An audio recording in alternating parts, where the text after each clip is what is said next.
이 아우슈비츠 형무소에서 갑자기 사람들이 자살하는 수가 줄어들기 시작했습니다. 왜 그런가 상황을 봤더니 성탄절을 앞두고 있었던 겁니다. 시일이 지났습니다. 그런데 갑자기 전례 없이 자살 수도 늘어나고, 그리고 독일군들이 사람도 전보다 더 함부로 죽였습니다. 왜 그런가 봤더니 성탄절이 지났던 겁니다. 아우슈비츠 형무소에서 성탄절이라고 하는 것은 하나의 희망에 대한 이 상징물과 같은 것이었습니다. 오늘날 과학은 놀랍게 발전됐는데 오히려 이 자살률은 늘어가고 있습니다. 그 말은 과학은 사람에게 희망을 주지 못한다라는 증명과도 같습니다. 희망을 얻고자 하면 과학에서 희망을 얻으려고 해서는 안 된다는 것이 오늘날 이 발견된 진리를 통해서 알 수 있는 사실입니다. 이 나폴레옹은 사방이 적군에 의하여 가로막혔던 적이 있었습니다. 그때 선언하기를 그렇게 말했다고 합니다. 이제 우리에겐 희망이 남아있다. 그러면서 그곳을 적진을, 사방이 가로막혀 있는 적진을 뚫고 나왔다라는 그런 나폴레옹에 대한 기록이 있습니다.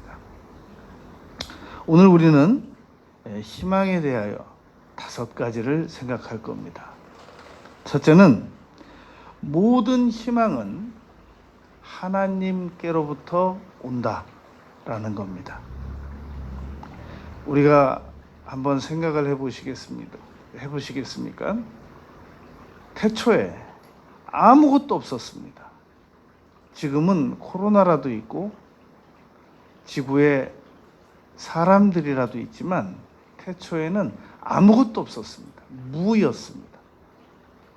그때 하나님의 말씀이 선언되시자 빛이 있었고, 그리고 온 지구에 지금 있는 것들이 그때 다 만들어졌단 말입니다. 그러므로 모든 희망은 하나님께서 가지고 계십니다. 무에서 유를 만들어내시는 하나님께서 가지고 계시단 말입니다. 요즘에 여러분 주변을 보면 어디에 희망이 있습니까?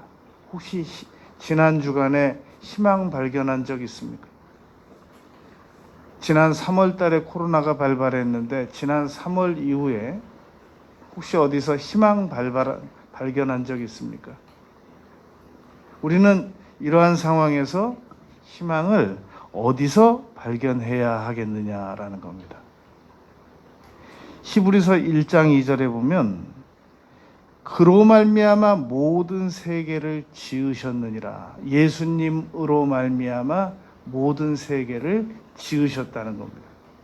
무에서도 예수님으로 말미암아 모든 것을 지으셨다. 그러면 아무것도 없는 상황에서도 지으셨는데 지금도 얼마든지 예수님을 통해서 희망적인 걸 만들어낼 수 있으시단 말입니다.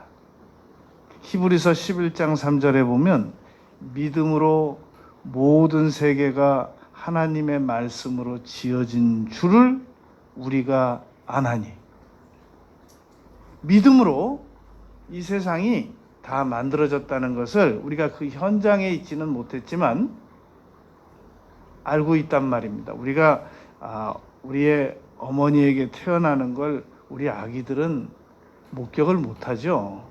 그러나 믿음으로 알잖아요. 이 엄마가 나의 친엄마다, 아니다.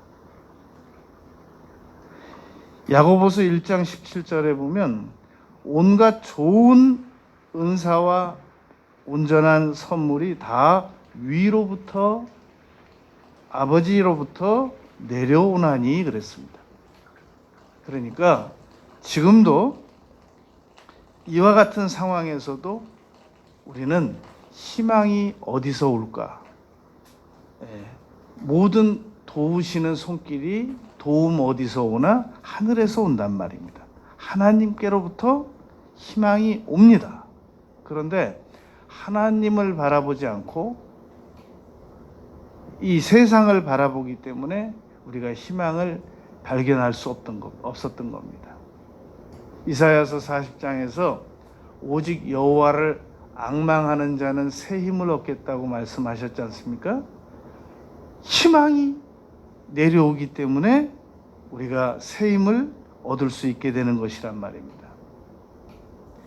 여러분, 이 오늘 본문 말씀은 예레미야 29장 11절, 12절, 13절 말씀이지만 열왕기 하 7장 말씀을 오늘 구체적으로 설명할 겁니다. 한번 잘 들어보시고 기회 될 때 열왕기 하 7장을 한번 읽어보시기 바랍니다.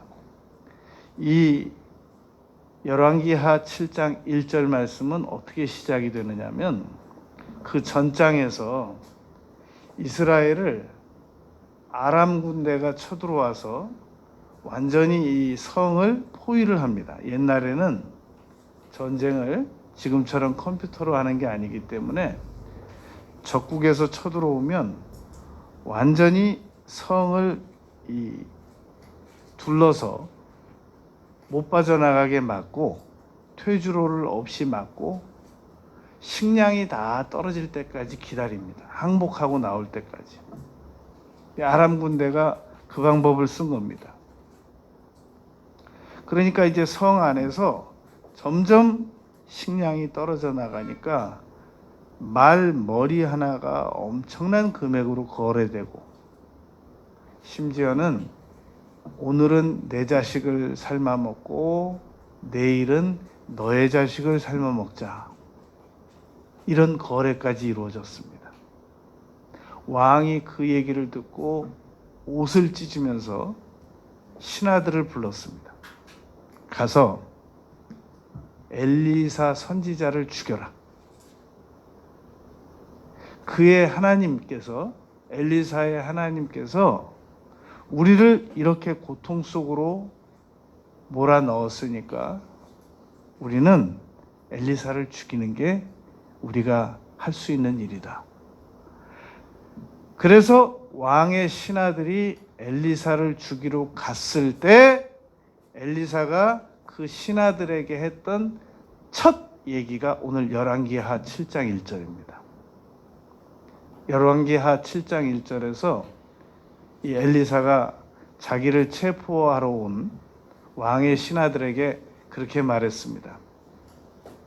뭐 보름 후나 한 달 후나 석 달 후라고 그러면 어떻게 좀 믿겠는데 내일 이맘때라는 겁니다. 시점이 내일 이맘때 모든 성 안에 경제 질서가 회복이 되고 먹을 것 문제가 다 해결이 난다는 겁니다.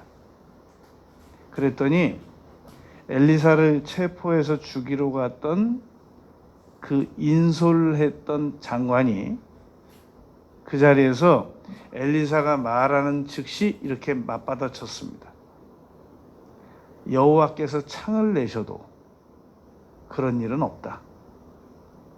그 사람 머리에는 그런 생각이 들 수밖에 없었습니다. 예수님께서 이 빌립의 고향 베세다에서 들판에서 오병이어의 이적을 나타내시기 전에 빌립이 그랬지 않습니까? 2000데나리온 있어도 이건 부족합니다. 떡 못 먹입니다. 그런데 예수님께서는 안드레가 데려온 소년에게 떡 5개, 메르치 같은 물고기 2마리 가지고 거기 있는 사람들을 다 먹이고 12광줄이 남겼단 말입니다. 빌립의 얘기도 여호와께서 창을 내신들 그런 일은 불가능합니다 라고 얘기를 할 뻔했는데, 다행히 빌립은 제자로서 산술적 계산으로 2000데나리온이 있어도 부족합니다 라는 선에서 멈췄던 겁니다. 그런데 이 열왕기하 7장 1절에 엘리사가 말하고 나서 한 장관이 그건 불가능합니다 라고 반응을 보였습니다. 엘리사가 이어서 말했습니다. 내일 네가 그거 본다, 네 눈으로. 근데 너는 그거 못 먹는다 라고 열왕기하 7장 2절에서 말씀했단 말입니다. 여러분, 이 열왕기하 7장이 너무너무 중요한 희망을 제시하는 본문이라 지금 이렇게 자세히 설명하는 겁니다. 기회 될 때 꼭 한번 읽어보시기 바랍니다. 그냥 읽으면 이해가 잘 안 갑니다. 오늘 설명을 듣고 한번 잘 읽어보시기 바랍니다. 그러고 나서 이제 바로 7장 3절부터 무슨 내용이 전개가 되느냐면, 이 이스라엘에 나병 환자 4명이 있었습니다. 그 나병 환자들은 당시에 이 그 성 안에 같이 거할 수가 없었습니다. 이렇게 성 밖으로 격리가 돼 있어야 한단 말입니다. 왜냐하면 나병을 당시에 전염병으로 여겼기 때문에 그러했습니다. 그런데 성 밖에 있어도 항상 먹을 그 식량은 성 안에 있는 가족들에게 공급을 받았단 말입니다. 던져놓고 가면 먹고 그러했단 말입니다. 지금 성 안에 식량이 고갈됐기 때문에 이 나병 환자 4명도 굶어 죽게 생겼어요. 그러니까 이 나병 환자 4명이 특단의 조치를 취합니다. 지금 아람 군대에 의해서 우리의 식량 공급처인 성이 완전히 포위되어 있고 먹을 건 아람 군대밖에 없고, 그러니까 차라리 우리가 아람 군대에게 가서 항복을 하자, 이렇게 자기들끼리 그 회의를 합니다. 4명이 다 동의를 했습니다. 그리고 나서 아람 군대를 향하여 이 나병 환자 4명이 걸어가기 시작합니다. 그런데 여호와께서 그 나병 환자 4명이 걸어가는 소리를 큰 군대가 몰려오는 소리로 확성시켜서 아람 군대에게 들리게 했습니다. 그 4명이 걸어봤자 뭘 얼마나, 그 나병 환자들이 걸어봤자 무슨 소리가 얼마나 시끄럽다고, 나병 환자들에게 들리는 소리가 아람 군대가, 큰 군대가 이 몰려오는 소리로 들릴 수 있겠냔 말입니다. 그런 음향 효과는 하나님만 내실 수 있는 거죠. 아람 군대가 이건 이스라엘이 용병을 구한 거야, 그러면서 도망치기 시작했습니다. 말 다 놔두고 식량 다 놔두고 밥 먹으려고 하던 거 그대로 다 두고, 그리고 이 나환자들이 가다가 막 넘어지고 다시 일어서고, 이런 소리를 전차 소리로 들리게 했습니다. 아람 군대가 다 도망갔습니다. 그래가지고 나병 환자가 가서 딱 보니까, 와, 이게 우리는 항복해서 그냥 죽이면 우리는 죽는다, 그렇게 생각을 하고 갔단 말입니다. 그게 바로 열왕기하 7장 4절입니다. 열왕기하 7장 4절에 보면 나환자들이 죽이면 죽을 것이라 이렇게 말합니다. 에스더 4장 16절에만 죽이면 죽으리라는 말이 나오는 게 아니고, 이 열왕기하 7장 4절에도 죽이면 죽으리라 라는 말이 나옵니다. 거기서 도착해 보니까 이건 완전히 산의 진미가 다 모인 거예요. 그런데 이 나환자들이 음식을 딱 먹기 전에 정신을 차립니다. 지금 성 안에 우리 동족들이 다 굶어 죽어가고 있는데 이거 우리만 이렇게 잘 먹으면 죄 받는다. 그러니까 알려주자. 아람 군대가 다 도망갔다고 가서 우리가 성 안에 가서 알려주자. 그런단 말입니다. 나환자들이 가서 전령이 돼가지고 아람 군대가 다 도망간 상황을 알려줍니다. 백성들이 기뻐가지고 성문을 열고 뛰어나오는데 7장 2절에서 하늘에 창이 열려도 이런 일은 없다라고 말했던 장관이 그 성 문에 서 있다가 백성들 밀려 나오는 발에 밟혀 죽습니다. 여러분 열왕기 하는 20절밖에 안 되거든요. 그런데 20절 중에 5절을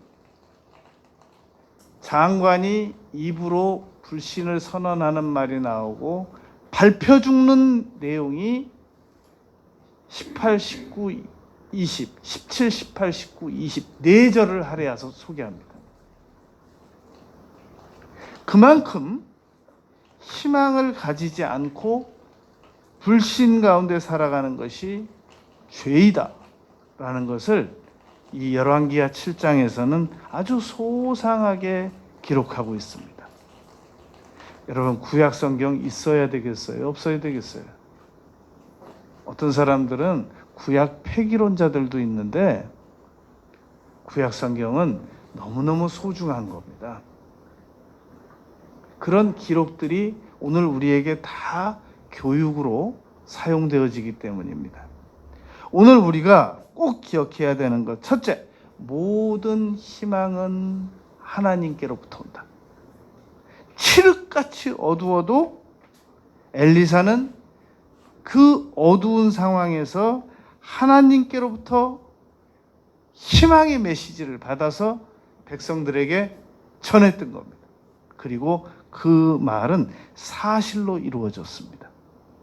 두 번째, 그 희망의 혜택을 누린 사람들은 다름 아닌 나병 환자들이었다는 겁니다. 데살로니가 후서 3장 2절에 보면 믿음은 모든 사람의 것이 아니다 그랬습니다. 여러분, 희망은 모든 사람의 것이 아닙니다. 이 믿음은 인간의 믿음이 있고 하나님의 믿음이 있습니다. 아주 쉽게 예를 들어보면 이렇습니다. 아빠, 나 신발 하나 사줘. 그건 아들의 믿음입니다. 아직까지는 아빠의 믿음이 아닙니다. 신발 왜? 아직도 멀쩡한데. 우리 친구들은 다 유명 메이커 신었어. 네 신발이 어때서? 창피해. 아직까지는 아들은 아들이 신발 사달라고 하는 믿음을 가지고 아빠에게 얘기하고 있지만 아직은 아무 일도 일어나지 않습니다. 신발 사줘. 알았어. 다음 달 아빠 월급 받아서 사줄게. 이제 아빠의 믿음이 거기 합해진 겁니다. 히브리서 11장 1절에서 믿음은 바라는 것들의 실상이요 라는 말은 내가 바라는 것을 가지고 희망을 가지면 하나님께서 그것을 우리가 믿음을 제시한 것으로 인정합니다. 믿음이라고 하는 것은 우리가 바라는 것들을 하나님께 제가 이것을 바랍니다. 이렇게 바라고 있습니다. 간절하게. 그렇게 제시하면 하나님께서 네가 믿음이 있구나 라고 인정하신단 말입니다. 그런데 우리가 아무 희망도 가지지 않으면 하나님께서는 너는 참 양심적이구나, 그러지 않으시고 너는 믿음이 없구나 라고 여기신단 말입니다. 그러므로 히브리서 11장 1절 말씀 그 은근히 어렵습니다. 그러나 지금처럼 이해하면 얼마든지 이해가 가능하단 말입니다. 실상이라는 그 쟁반 받침대 위에 우리가 희망을 놔도 하나님은 너 믿음 있구나, 기도를 올려놓아도 너 믿음이 있구나, 인내를 올려두어도 너 믿음이 있구나, 상상을 올려놓아도 너 믿음이 있구나 라고 여기신단 말입니다. 입으로 시인을 해도 너 믿음이 있구나 라고 여기신단 말입니다. 우리가 꼭 선풍기 틀어주세요라고 말로 해야 되는 거 아니거든요. 막 손으로 자기 얼굴을 이렇게 붙이고 있으면 더우시군요 그런단 말이에요. 그리고 자꾸 뭘 찾으면 물 찾으세요 그런단 말입니다. 우리가 하나님께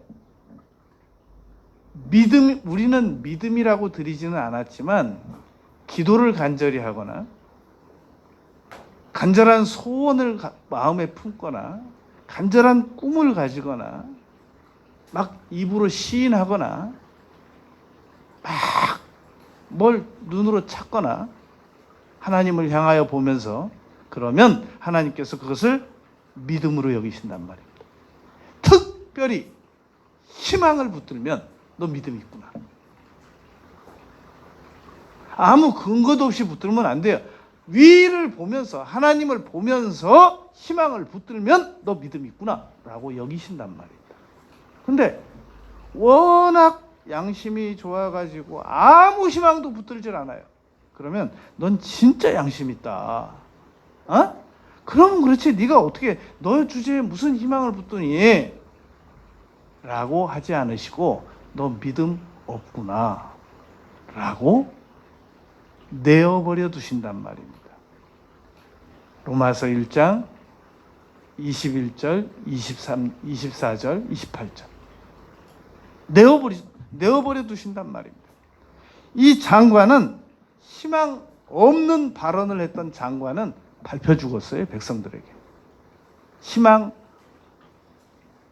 선지자가 희망을 선포하는데 감히 그걸 입으로 회방한 거, 아예 그 새로 이 상황이 회복된 것을 누려보지도 못하고 죽었단 말입니다. 희망의 혜택을 받아 누린 사람들은 나병 환자들이었다. 여러분, 골리앗을 이긴 것은 다윗이었습니다. 애굽의 흉년을 극복시킨 것은 경제학자들이 아니라 나이 30된 청년 요셉이었습니다. 아람 군대에게 포위됐던 이스라엘의 식량 문제를 해결했던 것은 나병 환자 4명이었습니다. 하나님께서는 약한 자를 들어 강한 자를 부끄럽게 하신단 말입니다. 문벌 없는 자들을 들어서 문벌 좋은 자들을 부끄럽게 만드신단 말입니다. 그러므로 우리는 나병 환자도 희망 붙들면 사는데 내가 뭐가 부족해서 희망을 못 붙드냐 이 말입니다. 내가 사람이 양심이 있어야지 그동안 지은 죄가 있고 그동안 당신이 한 짓이 있지 어떻게 당신 같은 사람이 희망을 다 붙들 수 있어? 굶으면 굶으리다 하고 굶어야지 그냥? 그것은 하나님께서 양심 있게 보지 않으시고 믿음 없게 보신단 말입니다. 여러분, 믿음 있는 사람들은, 양심 있는 사람들은 하나님 앞에서 응답 못 받습니다.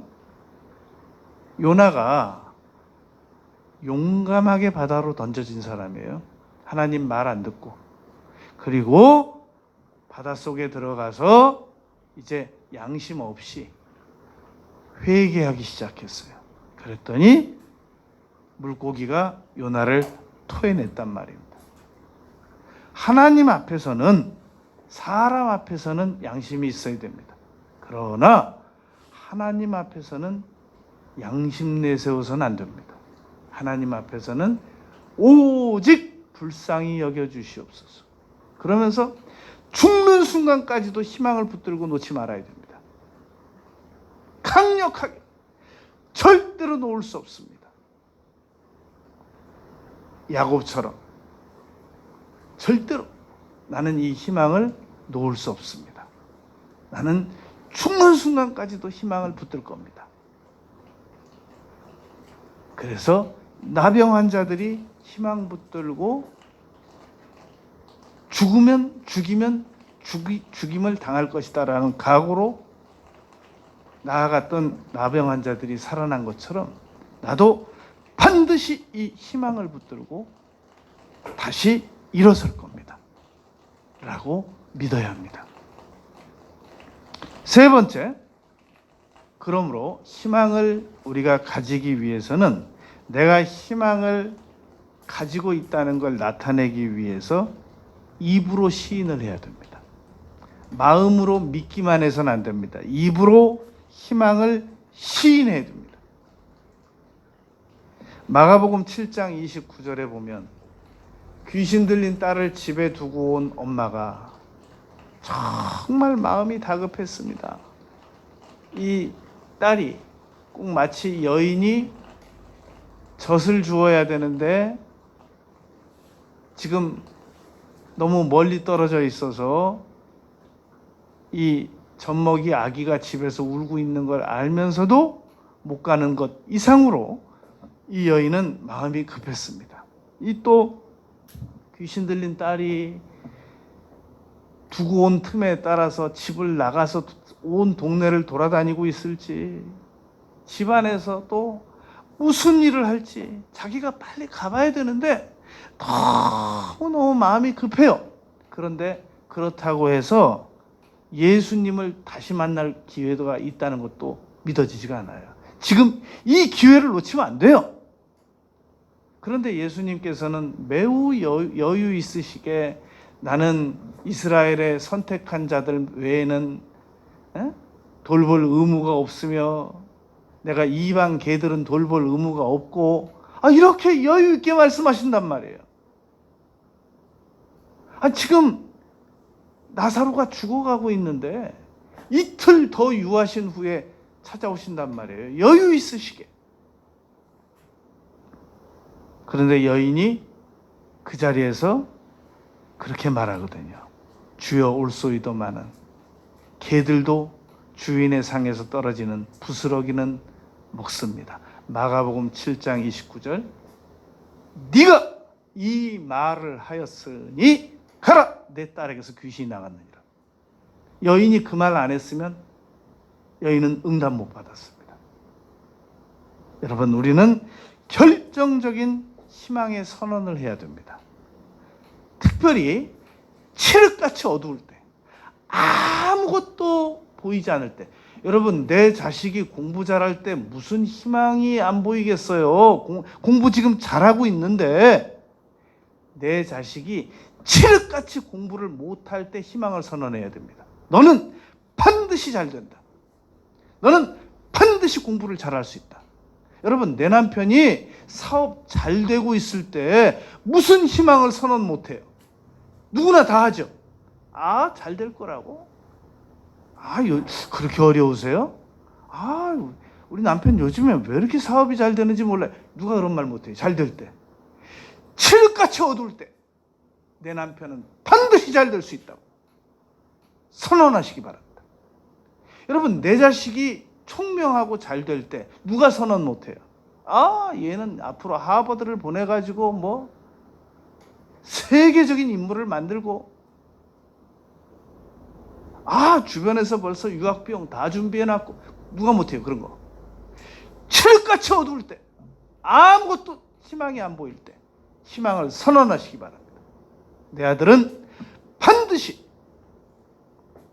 공부 잘하게 해서 학사 졸업시키고 석사 졸업시키고 박사 졸업시키고 세계적인 인물로 반드시 만들겠다라고 선언하시기 바랍니다. 희망을 선언해야 됩니다. 마가복음 11장 22절에서 예수님께서 하신 말씀입니다. 그 전에 그랬거든요. 그냥 지나가는 말로 무화과 나무를 저주하셨어요. 다시는 열매가 없으리라. 그냥 지나가면서 한 말씀 하셨는데 그 다음날 보니까 무화과 나무가 마른 거예요. 베드로가 너무 놀랬죠. 예수님께 여쭈었습니다. 어떻게 이런 일이 있을 수 있습니까? 그랬더니 예수님께서 해답을 말씀하셨습니다. 마가복음 11장 22절에서 하나님을 믿으라.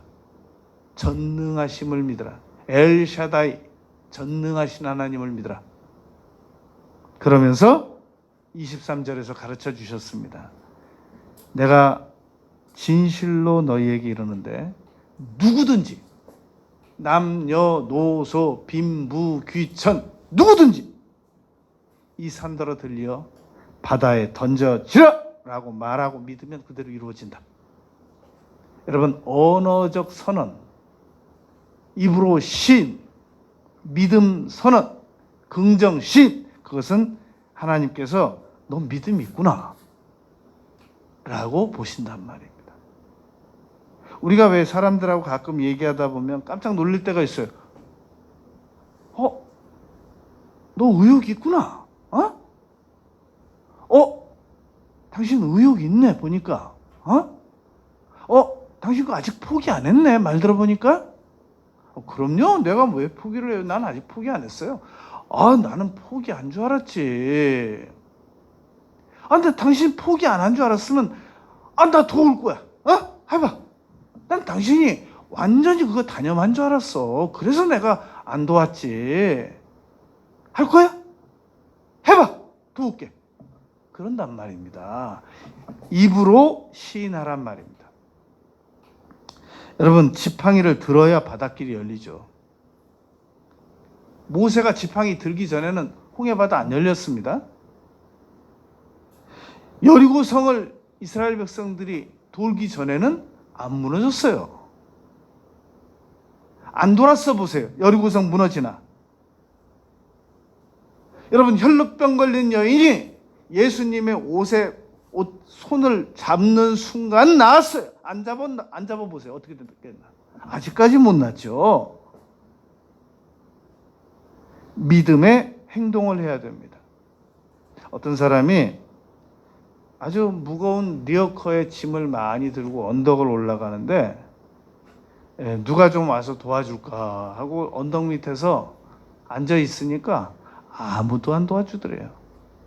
그래서 포기하고 그냥 힘들지만 내가 이 언덕을 조금씩이라도 올라가야 되겠다. 그리고 리어커를 그 짐 실은 거를 끌고 언덕을 조금씩 올라가기 시작하니까 어느 틈에 사람들이 와서 밀더래요. 여러분, 내가 움직여야 돼요. 내가 움직여야 돼요. 그냥 무기력하게 그냥 쫙 언젠가 귀인이 나타나서 귀인이 우리가 기회라고 하는 것은 목표를 향하여 전진할 때 기회가 오는 거지 그냥 무기력하게 있으면 아무 기회도 안 옵니다. 왜 여러분 연습량이 많은 축구팀이 스포츠 경기팀이 이기느냐? 연습량이 적은 팀보다 연습량이 많은 팀이 평균적으로 더 많이 이기느냐? 기회가 더 많이 오거든요. 움직여야 됩니다. 희망을 붙들 때 더 많이 움직이게 됩니다. 네 번째, 하나님께서 희망의 메시지를 주실 때 절대 이의를 제기하지 말아야 됩니다. 하늘 문이 열린들. 내 팔자야. 내 팔자에. 이 상황에. 여러분, 아브라함이 그 점에 대해서 정말 하나님 앞에 죄송한 게 있었을 것입니다. 너 내년에 내게 아들 주마. 그랬더니 아브라함이 엎드려서 웃었잖아요. 그러면서 하나님께 했던 말 기억하잖아요. 이스마엘이나 잘 되기를 원합니다. 이스마엘이나. 아브라함이 정말 예의가 밝은 분이거든요. 근데 그때 딱 한 번 하나님 앞에 참 예의 없이 했던 말이 있었습니다. 이삭이나 이스마엘이나 잘 되게 해주세요. 배 잡고, 그걸 우리말로는 배 잡고 웃었다고 그래요.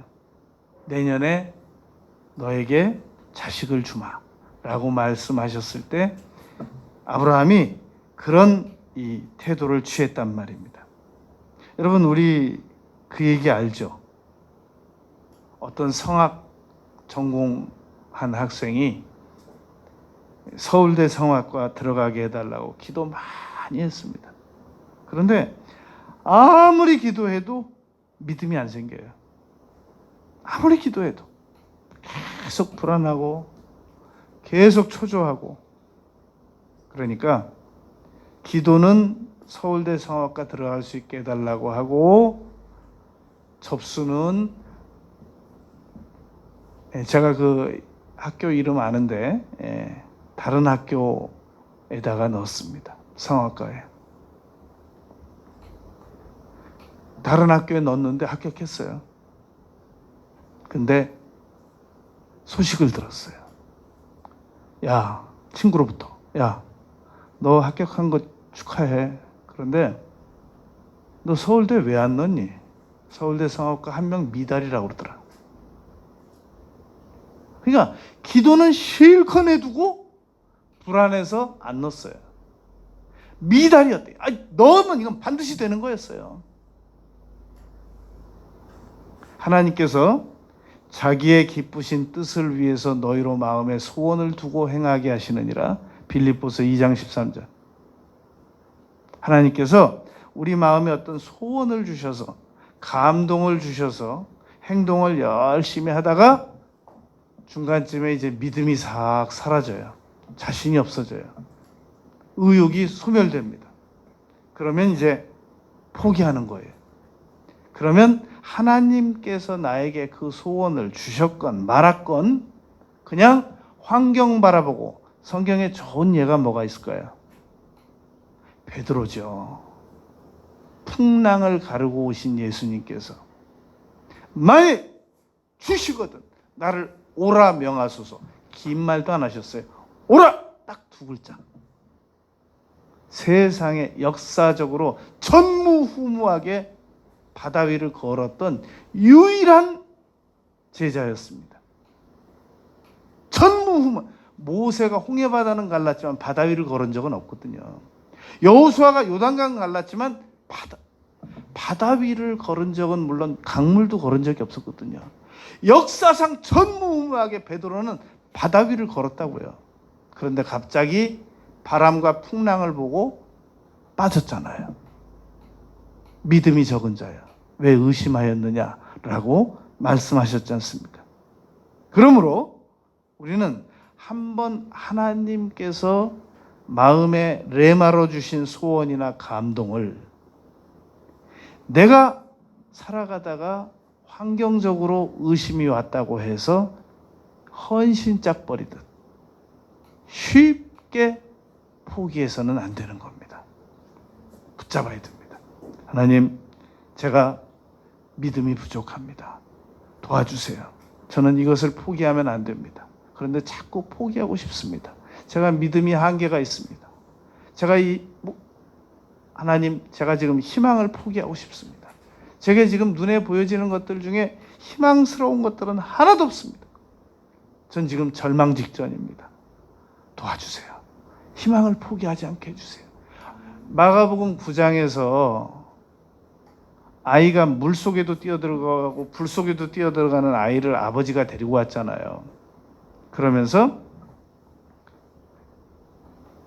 무엇을 하실 수 있거든 저 좀 도와주십시오. 그게 마가복음 9장 22절이에요. 예수님께서 9장 23절에서 할 수 있거든이 무슨 말이야? 믿는 자에게 능치 못함이 없느니라 라고 꾸짖으셨습니다. 그게 9장 23절이 꾸짖는 거거든요. 할 수 있거든요. 무슨 말이야. 그러니까 9장 22절은 그런 말이에요. 전 이제 희망이 없어요. 우리 애 계속 물만 보면 뛰어들어가죠. 불만 보면 뛰어들어가죠. 여러 번 제가 잡아 건졌습니다. 지금이야 제가 이렇게 스피드하게 지금 들어가는 거 잡아낼 수 있지만 제가 자꾸 몸도 쇠약해져 가고 그러는데 내 아들이 저 모르게 불 들어가면 그때는 어떻게 잡습니까? 희망이 없습니다. 무엇을 하실 수 있거든 저를 도와주십시오. 9장 23절 그 유명한 구절이 할 수 있거든 무슨 말이냐 믿는 자에게 능히 하지 못할 일이 없느라는 구절이 야단치는 거예요. 24절 주여 나의 믿음 없는 것을 도와주소서 그러잖아요. 그랬더니 아이가 깨끗이 나았어요. 여러분 희망을 놓고 싶고 붙잡을 수 있는 힘이 없고 희망을 찾아 나갈 힘이 없을 때는 희망을 달라고라도 기도라도 해야 돼요. 근데 아주 양심 좋은 사람처럼 희망을 포기를 해요. 열왕기하 7장 17절, 18절, 19절, 20절 7장 2절에 하늘 열려도 그런 일은 일어나지 않는다고 단호하게 말했던 그 장관은 엘리사의 선언대로 됐습니다. 네가 그것을 보리라. 그러나 먹지는 못하리라. 엘리사는 점잖게 말했는데 17절, 18절, 19절, 20절에 보면 백성들에게 밟혀 죽었더라 라고 기록되어 있습니다. 희망을 아주 우습게 하는 사람들, 희망을 적극적으로 찾지 않는 사람들, 붙잡지 않는 사람들, 그런 사람들은 왕의 신하처럼 왕의 장관처럼 그렇게 극단적인 경우는 안 당할지라도 근근히 밥 먹고 삽니다. 여러분 지금은 매우 어려운 시기입니다. 이럴 때 희망을 붙잡지 않고 상황 좋아지면 언제 희망 붙잡으려고 하는 겁니까? 상황 좀 좋아지면 희망 붙잡으려고 합니까? 언제쯤 희망을 붙잡으면 되겠습니까? 우리가. 여러분 지금 같은 상황이 기회입니다. 희망을 붙잡아야 됩니다. 강력하게 붙잡으면 반드시 이루어집니다. 내가 붙잡은 희망을 하나님께서는 결코 실망시키지 않으십니다. 남은 생에 강력하게 희망을 붙잡고 살아가는 우리 모두가 되시기를 바라겠습니다. 아버지 하나님, 저희들이 희망을 잡아도 좋고 안 잡아도 좋고 희망을 있어도 좋고 없어도 별 상관없는 그런 잘못된 생각으로 생각했었습니다. 이제부터 남은 생애 동안 강력하게 희망을 붙잡고 살아가겠습니다. 단 하루도 희망을 없이 잠드는 일이 없고 단 한순간도 희망 없이 깨어나는 일이 없게 하겠습니다. 강력하게 희망을 붙들고 살아가겠습니다. 희망대로 이루어 주실 것을 믿습니다. 예수님 이름으로 기도드렸습니다. 아멘.